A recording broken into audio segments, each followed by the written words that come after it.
Thank you very much for allowing me to interview you first.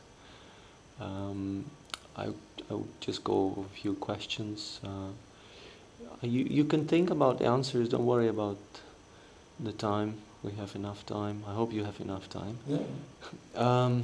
First of all, I wanted to ask you if you could say something about, if that's not too confidential, about your childhood. If you can say something about what is the most memorable moments from your childhood, something which was very impressive. Well, there's nothing special. I don't know. Where did you grow? In what place? Well, I grew up in the Midwest of America in the 50s, so at that time, that was right after the war, there was this big baby boom, and everything in America was just expand, and everything was expand the economy.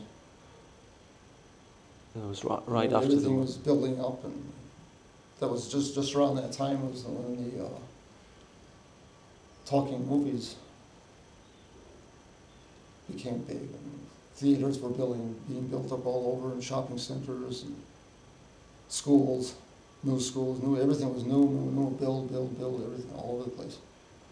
Every time you go someplace that you hadn't been for a couple of months, there'd be a whole bunch of new houses and shopping centers and theaters. So I kind of...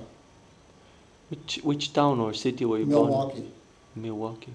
What state is that? Wisconsin. Wisconsin. So I suppose that affected me, that made me, spoiled me. My parents spoiled me. Were they well-to-do? Because they weren't, I was middle class, but middle class in America at that time was, compared to any place else in the world, was affluent. So I had pretty much whatever I wanted.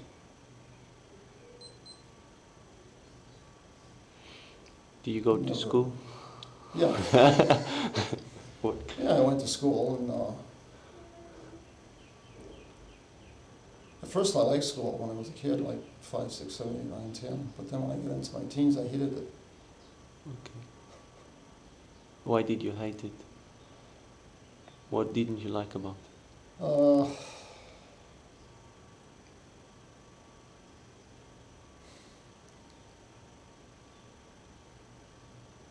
It just didn't seem worthwhile to me anymore. You were getting...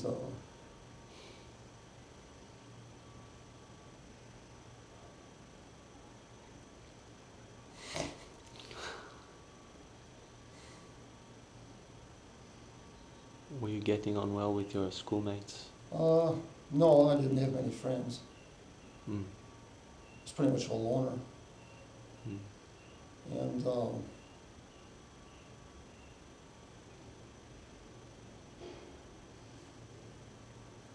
even from an early age, I started to doubt like I was brought up as a Catholic. And even from an early age, I started to doubt the religion, but I didn't, I was afraid to tell anybody. And pretty much started to doubt everything about the government and parents and everything. So school just seemed to reinforce all the values that I was doubting. So I just didn't like school anymore, which is it didn't have any meaning to me. Did God mean much to you in your childhood? In my childhood, yeah, I was a good Catholic. I went to First Communion and confirmation and all that, and I believed in it then. But once I got into my teens, then I just fell away from it. But I kept going to church and all that. Because I was afraid to tell anybody. Like even my friends, everybody thought I was just still a believer, even though I wasn't for years. Okay. I never told anybody. You were very good at faking it. Yeah, well, yeah. Well, I wasn't real devout. Like I just went through the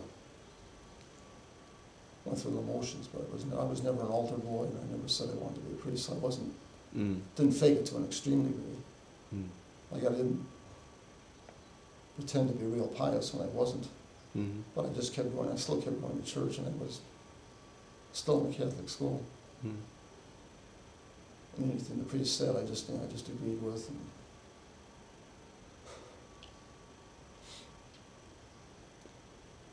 Then, how did you proceed with your education? While I was in my teens, I just wanted to get out of school and go and get a job. How old were you then? Well, I 15? got out of high school in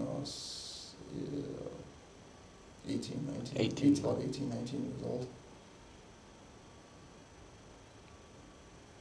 And then I got a job.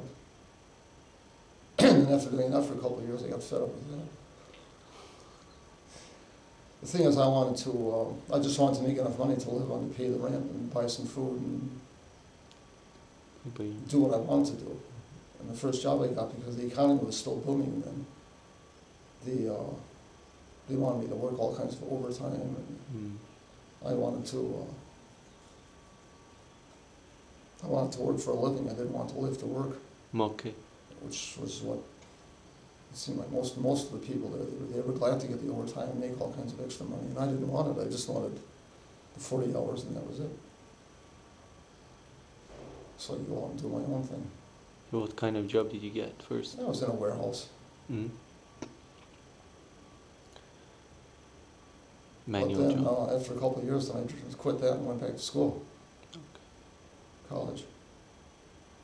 You wanted to do a degree in? I didn't want to get a degree, I just wanted knowledge. Because I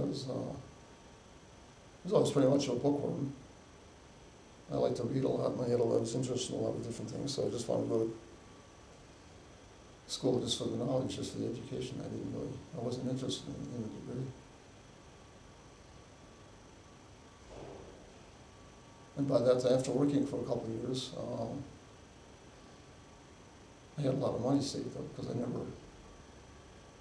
was still living at home. I still didn't have any rent to pay, didn't have a car. You were not one of these... Didn't have any real expensive tape. I didn't spend a lot on anything. You didn't go... So I saved up a lot of money. So after a couple of years, then I was able to go to college. Okay. And then I still stayed at home with my parents. You paid for your own fees? Yeah. Well, because I didn't like school when I was in high school, my grades were pretty low. So when the first college I tried to get into, they wouldn't let me in. Mm-hmm. Because my school record was quite poor. Mm-hmm. And so then I went to another school that was academically not quite as good, but it was a lot cheaper, so I was able to afford it. And then after being there for a couple of years, then because I was motivated then, I got better grades. And then I was able to get into another college. Oh, you shifted to another college? Yeah, then I was able to get into the place that first turned me down.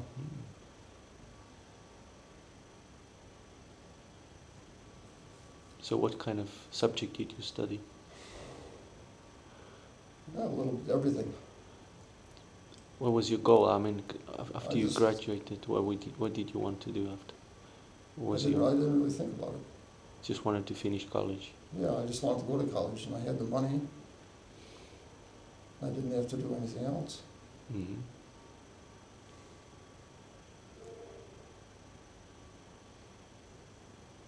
Did you have friends during that time? You were going out? In my, say around 11, 12, 13, 14, I didn't have many friends. And when I went to high school in 15, 16, 17, 18, it was like a whole different environment, and then I met a lot of different people, and then I made more friends. So then I had more friends. And then when I went to this place where I was working, then I met people too, and I made some more friends. So I didn't have a lot of friends, but I had some more. When I was like 18, 19, 20, I had more friends then than I did when I was, say, 14, 15.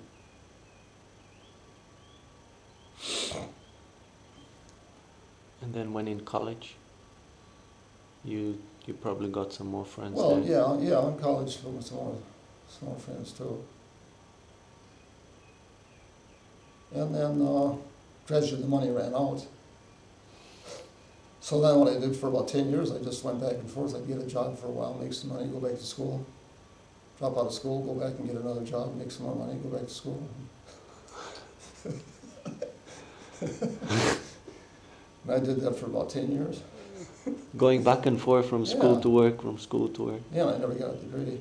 Oh, you never finished college. I could have if I, well, there was just a few courses that I could have taken.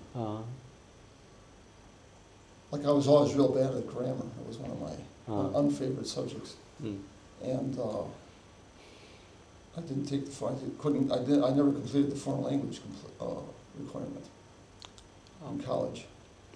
Okay. If I had done that and just taken a couple more courses, I could have gotten a degree. Mm. But it didn't mean anything to me.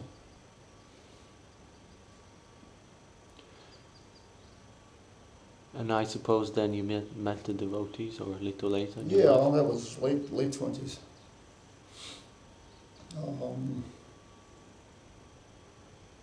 What year was I was that? always interested in philosophy, so then when I got into my late 20s, I started. Up until then, I was always completely agnostic. Mm. But then in my late 20s, I started becoming a little more interested in religion. And then I started getting interested in Eastern religions.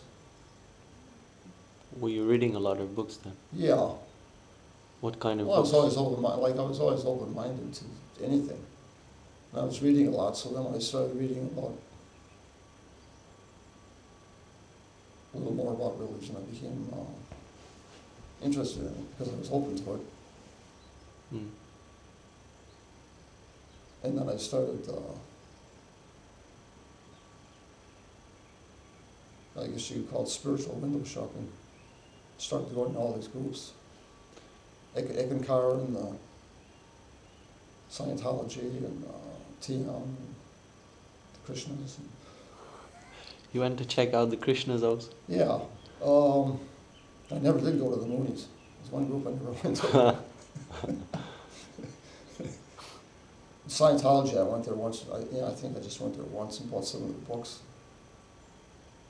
And just read a little bit, and I wasn't interested. And then TM was a little more interesting because then I was interested in the Bhagavad Gita. So I got into TM and I got the Maharishi initiation. So I did that. Well, I was doing that still when I met the devotees. So I was interested in Bhagavad Gita, and then so when I went to the devotees, like the first time I went to a temple, I went there for to hear Bhagavad Gita class. Was that your very first contact with devotees? No, the first contact I think was I met a devotee on the street, and he gave me. I didn't have much money on me, and I needed it all for buying something. And he could see I was told him I was doing TM and I was interested in Eastern religion, and so he could see I was somewhat interested. So he gave me BTG for free. Mm. And I read that, and it made a lot of sense. Mm. Like they talked about a change of Veda. The first issue I ever looked at, it talked about a change of Veda Tantra. And it really made sense to me. So from then on, I just got more and more interested. But I never went to a temple. A couple of times I met devotees on a campus or on the street. But then finally, when I was about 30, I went to a temple.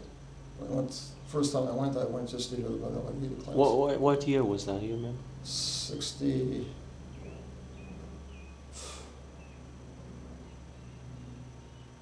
No, 1975.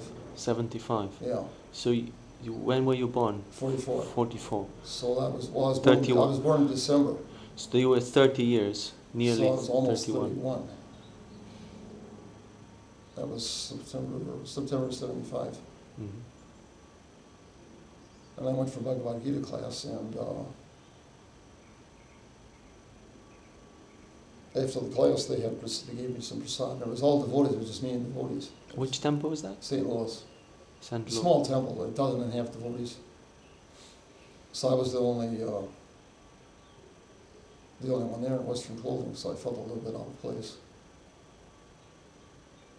And, but then they invited me back, they said I should come back on a Sunday because they had the feast, and they said more Western people would be there, and I wouldn't feel so out of place. So I went back. I had the Sunday feast, and then after that I started going every Sunday. Mostly for the Sunday feast, well, for Bhagadatta class too. Was the temple And then near? I started buying books, and Was the temple near where you lived, or? well, it wasn't too far. I took a bus. Sometimes I walked. I mean, it's maybe a few miles, reasonably close. It wasn't like 50 miles away or anything like that. Same city. So then I kept going here and started going every Sunday. And I just kept getting more and more interested, and then eventually I started going during the week, and then one day I went from Uncle Arctic. And then I was reading books, I just kept getting more and more interested, and then finally one time I was there and there was a bus party, a Radha Manor bus party. So they talked me into going with them. So I went out with them for a couple of weeks. But I didn't really like it, it still wasn't, it was just too much. Because I wanted a lot of time to be able to sit down and read and chant, and I didn't. On the bus, I didn't. If you looked at a book, you were in Maya.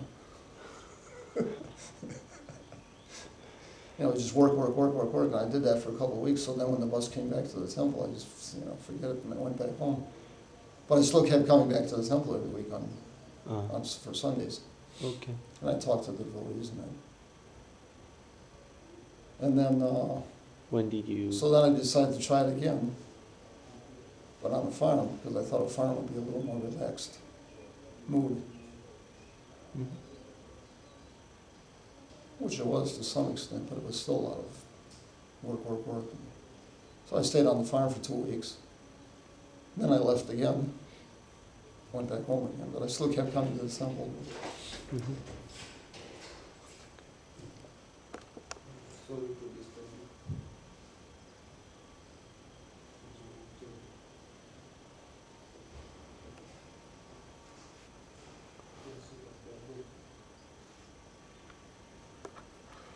The first time I went to the temple was September, so say maybe November I went out on the bus.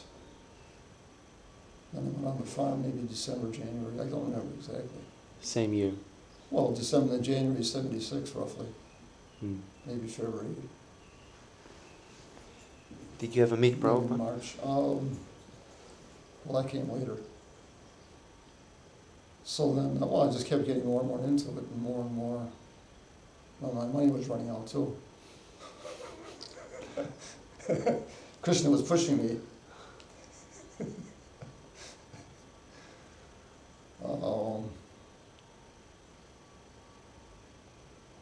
So then, say about March, April, I decided to try moving in full time.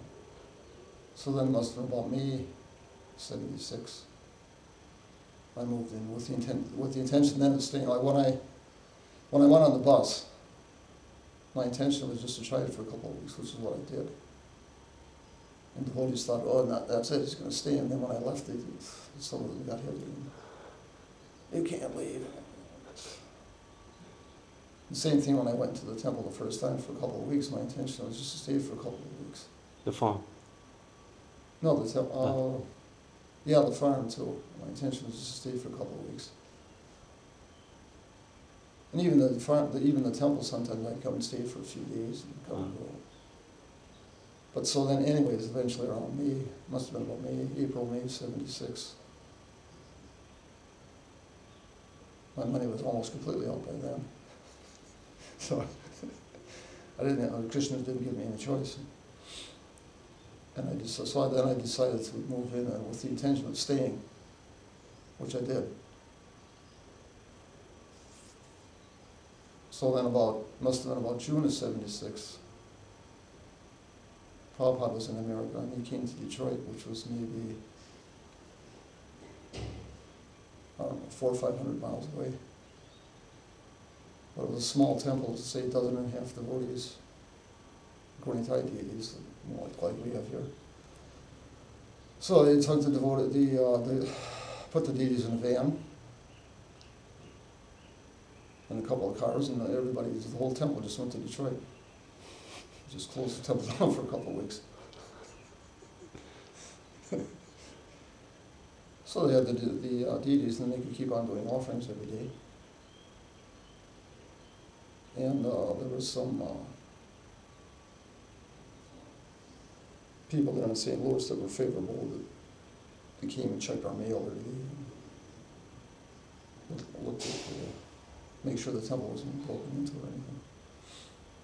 So then we went for about a week or so, I can't remember exactly. Then I saw Prabhupada. But I couldn't get close to him because he was like, I was just a bhakta. And all the older devotees and the sannyasis were around. And that was the only time I got to see him. Mm.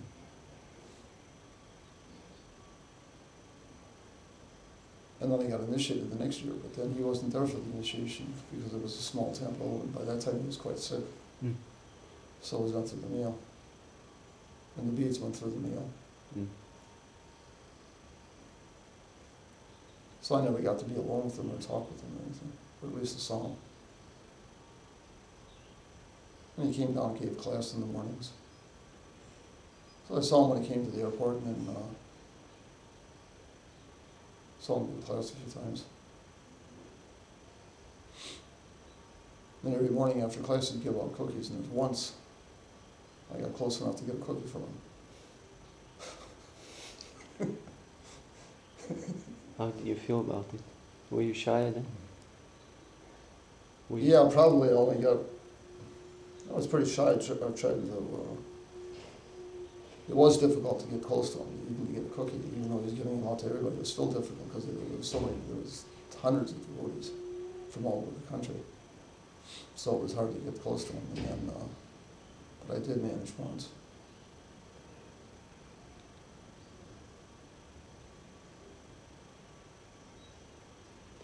So how's... And then a few times too, they had somebody brought out the Maha Maha.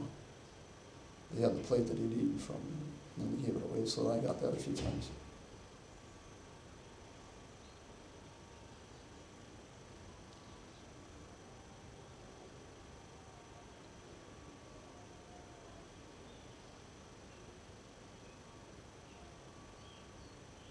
What kind So of... then from there we went back to St. Louis. And then I was there until, say, another,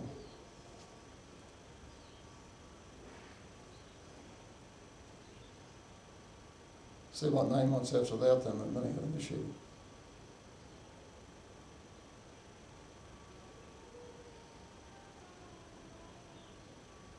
I think March of '77.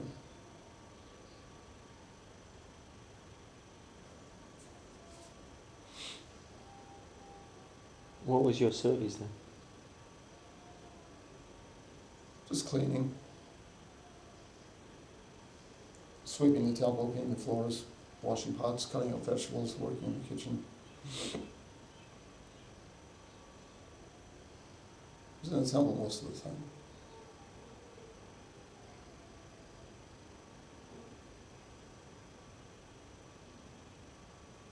Which is all the kind of things that bhaktas usually do. Mm-hmm.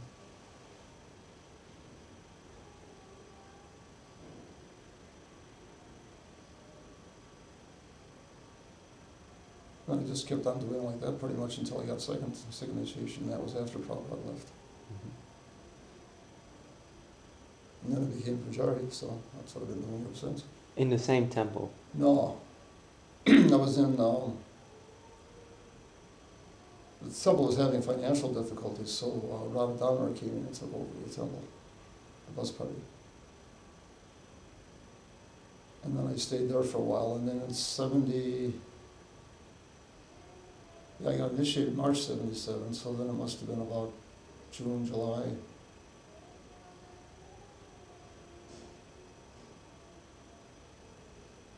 Maybe August. I don't know, July, August, somewhere around there, '77. Because it was a Radha Damodar. we all went to New York for the Rath Yatra, which Prabhupada wasn't there in 77. He was too sick. So then after the Rath Yatra, all the buses, the Radha parties got together and shifted everybody around. And I went, so then they sent me to a different city, Louisville. And I was there for, I don't know, about 4 months. And I didn't really like it, so I left. Blooped. So one time I blooped, and ever since I moved in with the intention of staying, the only time I ever left was then. That was at the end of 77, so then I just went back home just for a couple of weeks, and then I went to the Chicago temple. Because I still wanted to stay in the movement. Things I didn't like in Louisville. But I still wanted to be a devotee and stay in the movement, so I went to Chicago.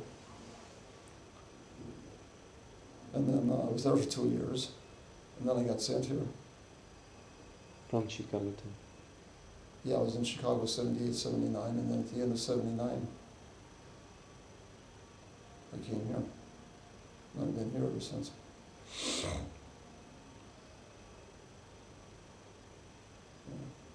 How do you remember the manner when you came first? Here.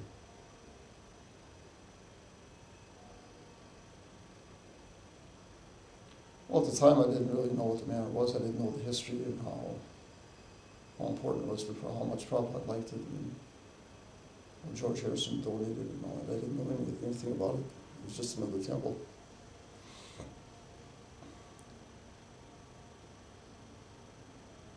So,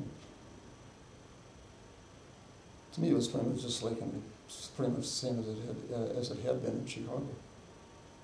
There's nothing different. Because even they had the same service, pujari just kept doing the same thing.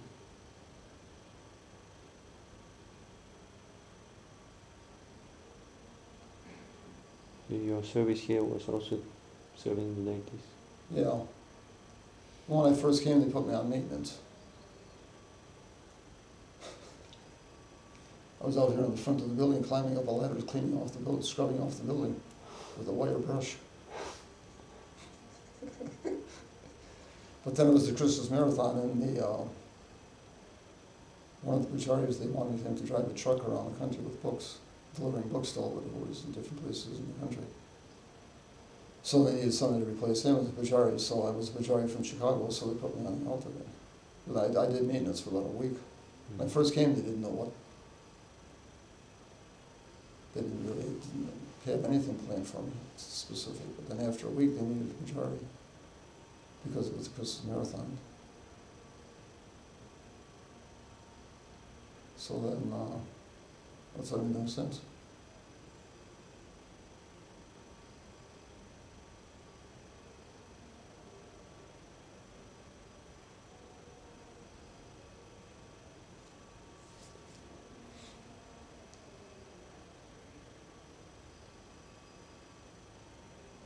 '79, that's when you began. Yeah, so Pujari December 79, so it's nearly next week will be my anniversary. 30 years. Oh, 27. It was the first week of December, so I'll say it's 27 years now.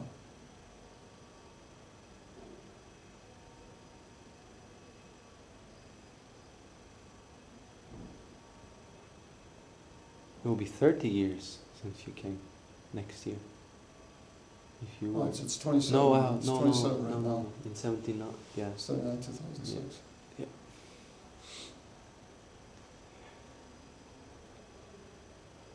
What do you remember from being here at the manor? Anything? What was your impression of the manor after you've been here for a while?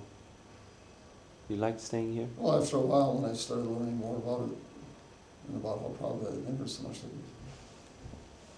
appreciated it a bit more.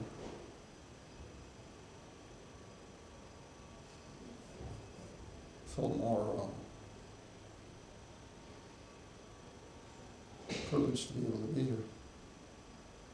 It's the last temple that Prabhupada came to. Mm. The last time he came, it was the only temple. Well, he went to Soul Street too, but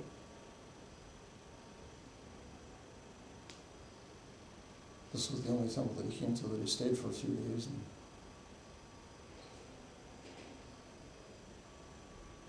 it was a very special place. And then he was here. Previously, he stayed here more than almost any. There was only like a half dozen places in the world he stayed more than here, like Los Angeles, moving down.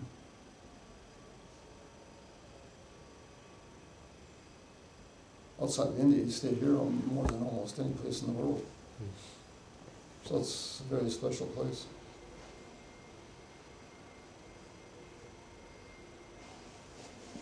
Why he came here that last time, I don't think nobody seems to know.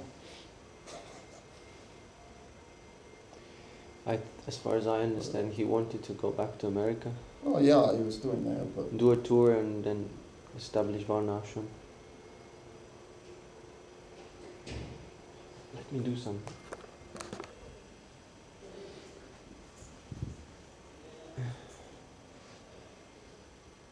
And then you were doing a pujari. Did you ever dress the deity? So you've been always doing this backup pujari service. well, I've dressed the little deities. Gornitai. Yeah.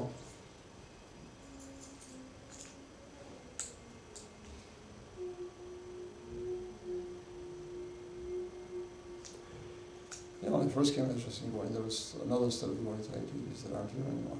I was dressing them every day.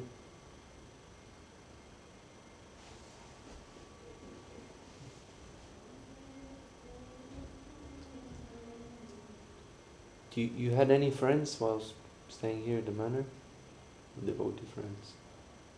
You had a deeper relationship with? No real deep relationship. I mean, some people naturally just get along better than with others.